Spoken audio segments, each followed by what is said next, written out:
Ito po, converted na rack-in. Power steering po yan. Yan. Ito yung kanyang motor. Ito.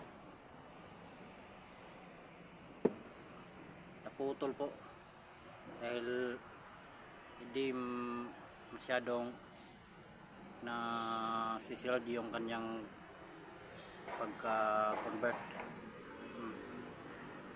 Ito yung converted, yung sumpay niya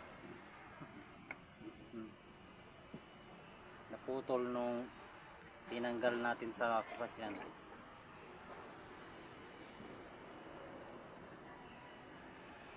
Kailangan kasi ito ng acetylene dahil ito yung kanyang silyo o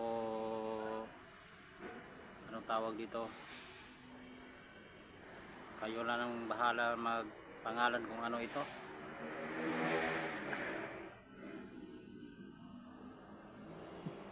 Sira na yan, kailangan natin yung ipa-acetylene para masumpay dito, masumpot.